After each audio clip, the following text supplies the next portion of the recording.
Dependencias, pornografía y música trap. Cuando la búsqueda de la felicidad abre las puertas del infierno. Cada vez, con más frecuencia, oímos hablar en los últimos tiempos de dependencia o dependencias. ¿Qué se entiende por esta palabra dependencia? Le damos la definición que la Organización Mundial de la Salud le ha dado a finales de los años 90, en 1993.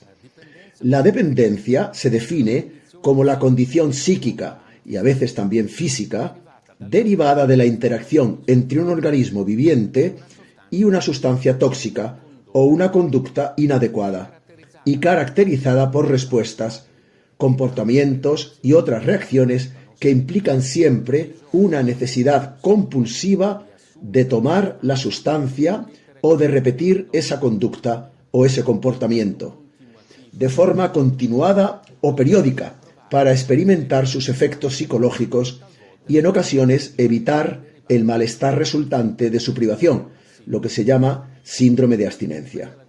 Esta es la definición que a finales de los años 90 ha dado la Organización Mundial de la Salud.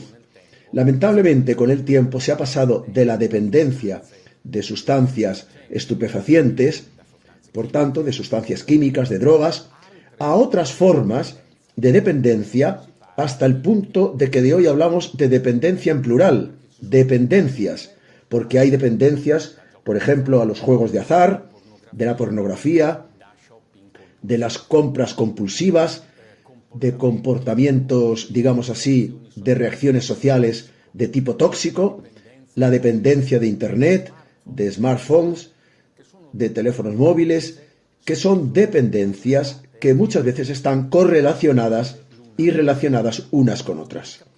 Para comprender bien el mecanismo de la dependencia, necesitamos hacer una breve mención de qué es, de cómo se estructura este proceso, esta condición de la dependencia. Nuestro cerebro, a grandes rasgos, se puede dividir en dos grandes funciones. Una función que está mediada por la parte más profunda del cerebro, lo que se llama el sistema límbico o mesolímbico, que es el área que integra las reacciones emotivas, afectivas y sentimentales de nuestro comportamiento. Reacciones tipo simpatía, la antipatía, el odio, el amor, la atracción, el disgusto, todas están medidas por esta porción profunda del cerebro que se llama cerebro emotivo. El cerebro emotivo está bajo el control del cerebro llamado cognitivo, que es la parte más superficial del cerebro, es decir, la corteza. El cerebro cognitivo actúa de forma que el cerebro emotivo esté controlado en sus realizaciones, en sus conductas, en sus prácticas, para evitar que se establezcan conductas que pueden ser erróneas e incluso pueden ser perjudiciales. Por tanto, la integración perfecta del funcionamiento entre cerebro emotivo y cerebro cognitivo, cerebro controlador, es lo que determina, digamos, nuestras condiciones de vida cotidiana. ¿Qué puede suceder? Que este sistema, extremadamente delicado, pero también extremadamente preciso y riguroso, pueda saltar y que el cerebro emotivo se apodere del sistema de control que se desarrolla del cerebro controlador, del cerebro cognitivo. Por tanto, podemos decir que la dependencia de cualquier sustancia o conducta, por tanto, las dependencias son una enfermedad del cerebro, porque estos dos sistemas ya no operan en sinergia, sino que uno de ellos prevalece sobre el otro. Os muestro ahora dos fotografías, dos imágenes, en las que se ve como, por ejemplo, un cerebro sometido a estupefacientes. En la fotografía se ve el cerebro de una persona que está acostumbrada al uso de cocaína. ¿Qué daño anatómico? La primera fotografía que veis. ¿Y qué daño funcional se produce en el cerebro? La segunda, coloreada, es una imagen llamada PET, tomografía por emisión de positrones. Y nos dice cómo el cerebro normal, que veis representado en la mitad izquierda de la diapositiva, funciona y qué provoca, sin embargo, qué alteración funcional provoca el uso de las drogas. Como veis, toda la parte superficial del cerebro, el famoso cerebro controlador, queda prácticamente eliminada y toma netamente el relevo la parte emotiva. Dos aspectos de las dependencias quisiera tratar con vosotros. El primer aspecto es la dependencia de la pornografía, que está muy ligado obviamente a la dependencia online, el sexo online y en Internet. Y el segundo es la dependencia a esta música que desgraciadamente hoy está tan de moda, llamada música trap. Empecemos con la pornografía. Y empezamos por dar algunos números para que se tenga la convicción del enorme problema que estamos afrontando. Podemos realmente realmar a la dependencia de la pornografía una verdadera masacre, y los números solo convalidan esta afirmación. Pensad, la edad media del primer acceso a imágenes pornográficas online en el mundo es de 11 años. El 90% de los niños entre 8 y 16 años han visitado varias veces sitios pornográficos. Y pensad que en los enlaces pornográficos disponibles hoy online en Internet son 1.200.740.000. Y se ha calculado que para conectarse a este enlace link es suficiente 54 milésimas de segundo. Es decir, basta un clic en milésimas de segundo para conectarse a esta terrible divulgación de imágenes pornográficas. El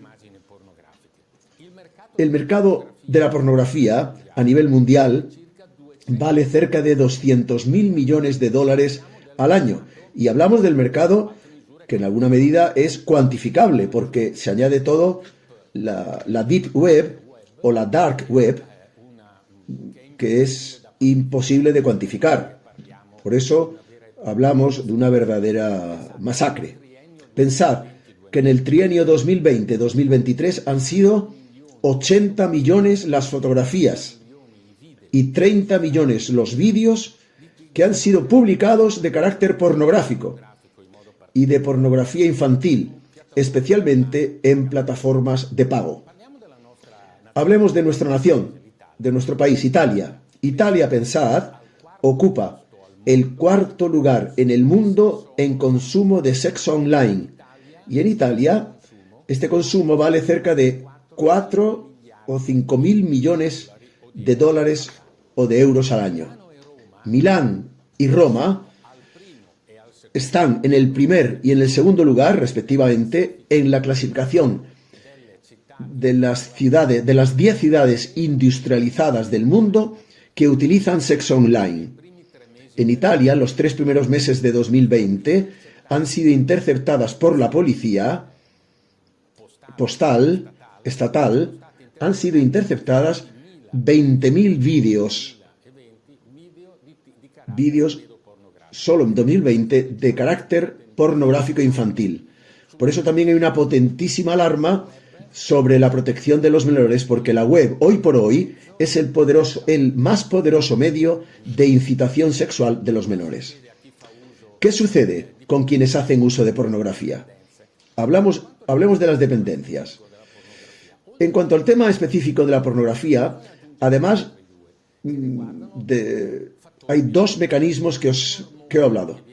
Hay que añadir otros 2. Hay una hormona que se segrega por la hipófisis que se llama la oxitocina. Es la hormona del cuidado, es la hormona de la atracción sexual, que en condiciones fisiológicas es la que regula la relación de la fascinación, de la conquista, del acercamiento entre un hombre y una mujer. Y cuando la pornografía se arraiga en la vida de una persona, lo que sucede es que esa oxitocina que se produce normalmente para crear atracción sexual entre un hombre y una mujer, esta hormona se produce por el hecho de que el sujeto es golpeado por imágenes duras, incluso violentas, fuertes, por lo que se dice que en términos técnicos que la pantalla del ordenador se convierte en el amante virtual. Segundo aspecto, las llamadas ferormonas. Las ferormonas son hormonas producidas por nuestro cuerpo, especialmente por el cuerpo animal, y que regulan el atractivo sexual. La pornografía determina la producción, digamos, de una actividad hormonal, también interior, por lo que la ferormona virtual, online, es la que capta a la persona que pierde interés en la actividad afectiva, sentimental y sexual natural para vincularse, en cambio, a la actividad virtual y patológica. ¿Por qué? ¿Qué sucede a quien hace uso de pornografía? Sucede que hay desinterés en la propia vida cotidiana, se pierde el interés por la escuela, por el trabajo, por los afectos familiares, por el deporte, incluso por todas las relaciones sociales. La persona tiende a encerrarse en sí misma y la única relación que quiere tener, que busca de forma compulsiva, es la pornografía, y con las imágenes online determina caídas en síndromes psíquicos, psicológicos, como puede ser la ansiedad, la depresión, la pérdida de atención y de concentración. Aparecen trastornos alimentarios que van desde la bulimia hasta la anorexia. Las relaciones domésticas, familiares, están marcadas por la violencia, por la agresión. Las relaciones afectivas, incluso las sexuales, pasan por una primera fase, que es una fase de violencia, llegando incluso a la violencia sexual, al sadismo, al masoquismo, y una segunda fase que se llama de la indiferencia hacia la relación natural. Los psicólogos hablan de la estructuración de lo que se llama un yo extraño. La persona no se reconoce ya en sí misma, en las condiciones que siempre habían regulado su propia vida. Y hoy por hoy estamos asistiendo, tenemos delante un gran peligro, lo digo de forma particular a quienes tienen funciones de educador, de formador al interno de la sociedad. En primer lugar, obviamente, a los padres, la familia. Atención a la educación escolar, porque hay muchos programas de educación escolar sobre la llamada afectividad. Son programas de educación a una sexualidad totalmente libre. Se habla de sex free, sexo libre, que no debe tener ninguna limitación, ninguna regla que respetar, ninguna norma a seguir. Cualquier tipo de sexualidad es natural, es buena y como tal es lícita. Cualquier tipo de sexualidad. Esto está llevando a una sexualidad perversa que perjudica primero al sujeto que la practica y luego a las personas que le rodean. El sexo se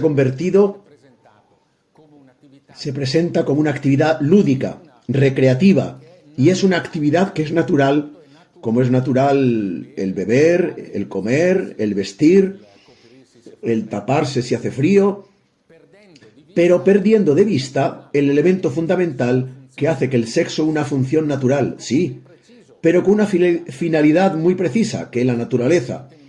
La biología nos ha dado que es la de mantener la especie, la procreación. El sexo tiene un componente ciertamente afectivo, relacional, y por tanto también de placer, recreativo. Pero al mismo tiempo tiene una función determinante que es la de la procreación, del mantenimiento de la especie. Esto lamentablemente hoy ha sido totalmente separado. Esto lo había predicho aquel gran papa que fue San Pablo VI, como escribió en la Humane Vitae. Hoy vivimos un momento en donde esto se ha verificado. Hoy, cuando se habla de sexo seguro, se entiende solo un sexo en el cual cada uno puede hacer lo que quiera. Lo importante es que no contraigas enfermedades de transmisión sexual y que evites embarazos no deseados. Os quiero leer una frase dicha por un gran sociólogo polaco, fallecido hace unos años, Zygmunt Bauman, al que conocemos. Es el primero que habló de la llamada sociedad fluida. ¿Qué dice Bauman sobre el sexo? Os leo textualmente su obra. Ninguna persona inteligente quemará jamás una catedral para freír un huevo en una sartén, aunque el hambre sea grande y el apetito voraz. Hoy, lamentablemente, el detonante incendiario de la pornografía está destruyendo catedrales de amor conyugal y familiar, de personalidades juveniles en crecimiento y en desarrollo. Este es el tiempo que estamos viviendo y esto significa la dependencia a la pornografía. Otra cita, permitidme, de un filósofo inglés que murió a finales del siglo XX. En 1981 dijo: el sexo es un río de fuego que debe ser canalizado mediante cientos de restricciones. De lo contrario, lleva al caos tanto del individuo como de la sociedad entera. Y una última frase hermosa, llena de significado, que es la del Papa Francisco, que ha pronunciado a los jóvenes el 9 de diciembre de 2019. La pornografía es un cáncer que empobrece y degrada la dignidad humana y destruye los ideales. Tiene efectos nocivos sobre la psique y en las relaciones entre hombre y mujer y entre ellos y los niños. En la base de toda forma de esclavitud siempre hay una corrupción moral. Unas palabras también sobre otro aspecto, que es el de la dependencia, una forma determinada de música, que lamentablemente está muy de moda y que se llama la música trap. En inglés, trap significa trampa, es decir, trampa. Si caes dentro de una trampa, luego es difícil salir. La música trap nace en los Estados Unidos, particularmente en Atlanta, a finales de los años 90, en el mundo de las drogas, del tráfico y del consumo de drogas. Y trap, en la jerga estadounidense, significa el lugar donde se trafica con las drogas. Otro léxico utilizado es el de trapping, para indicar el tráfico, y de trap house, que son la violencia, sobre todo en la relación entre hombre y mujer. Los temas que se tratan son el dinero, sobre todo el dinero fácil, que se puede conseguir haciendo de traficante, a través del narcotráfico. Se habla de placer, de moda. La mujer es vista, como decía, como un objeto de placer, utilizable en cualquier manera. La actividad sexual no debe tener ninguna regla ni ningún límite. Verdaderamente, la música trap produce una atmósfera que podemos llamar una atmósfera de delirio, obsesionante, incluso llena de alucinaciones. Tengamos presente que, en parte, los productores de esta música la hacen bajo la influencia de alucinógenos, en particular de LSD. Mirad, el proceso de nuestro oír, esto es muy importante, porque la biología y la ciencia nos ayudan. Nuestro proceso auditivo está formado por órganos periféricos y centrales. Los periféricos son el oído externo, el oído medio y el oído interno y el nervio auditivo. Los órganos centrales están representados por el cerebro y también el sistema límbico, mesolímbico y el lóbulo temporal.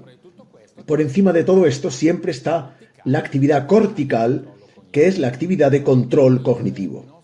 Cuando nuestro cerebro está continuamente bombardeado por una música con ritmos, con tonos tan violentos y agresivos, lo que sucede es que la porción emotiva del cerebro toma el relevo y se establecen condiciones que se llaman intelectualización del sonido.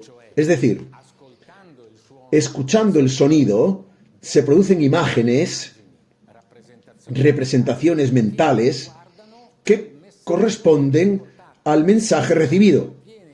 Y el mensaje se interioriza hasta tal punto que el sujeto vive en el momento y luego, en su vida cotidiana, el mensaje que ha recibido a través de esa música obsesionante.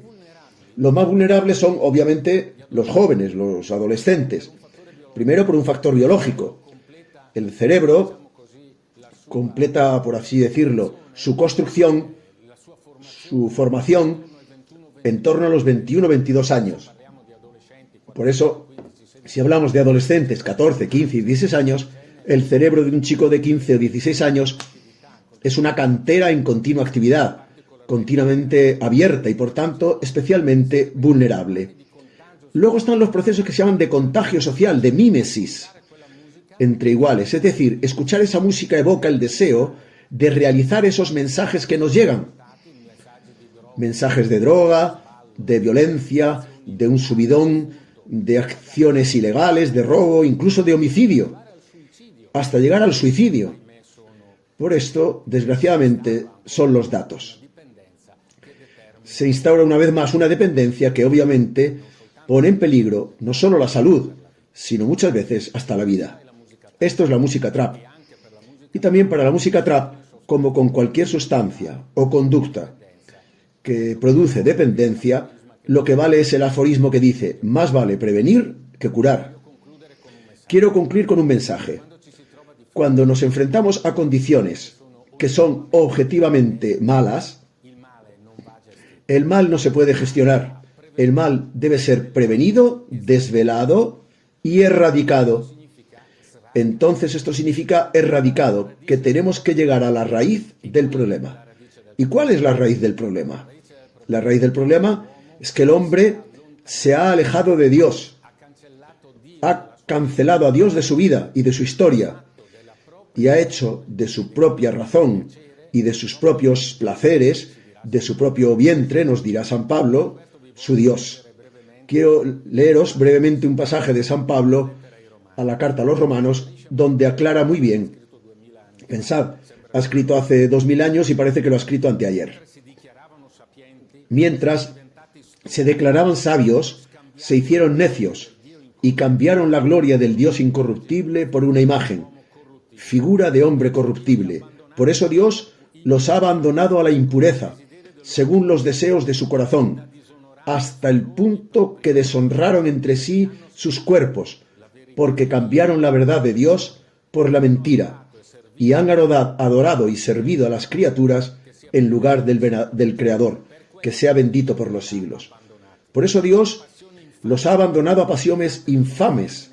De hecho, sus mujeres han cambiado las relaciones naturales por aquellas contra natura.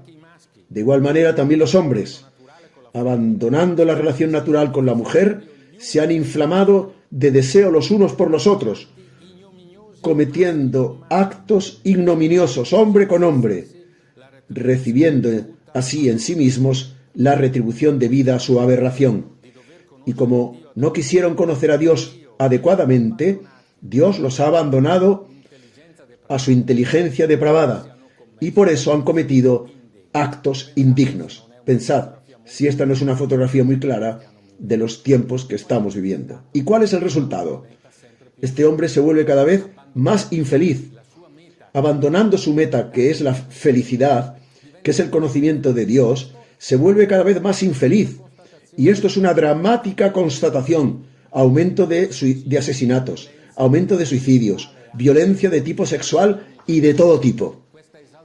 Esta exaltación de la libertad sin límites ha hecho al hombre aún más esclavo, aún más confuso, aún como un vagabundo que no tiene ninguna meta. Decía Paul Claudel, este gran literato: los llamamientos a una moderna moral social son como un clavo pintado en una pared. Te da la ilusión de poder colgar tu vestido nuevo, pero en realidad no puedes colgar nada, y ese vestido nuevo se caerá. ¿Por qué? Porque es el corazón del hombre el que debe ser curado y sanado, y esto solo se puede hacer solamente con un encuentro serio, en un camino de fe, un encuentro con el Señor. Para vencer el mal no sirven los llamamientos buenistas. Es necesario aferrarnos a otro. A Él confiamos nuestra esperanza y nuestro trabajo, y pedimos ayuda en la misión que ha confiado a cada uno de nosotros con su propia especificidad, de ponernos al servicio del bien y de la verdad.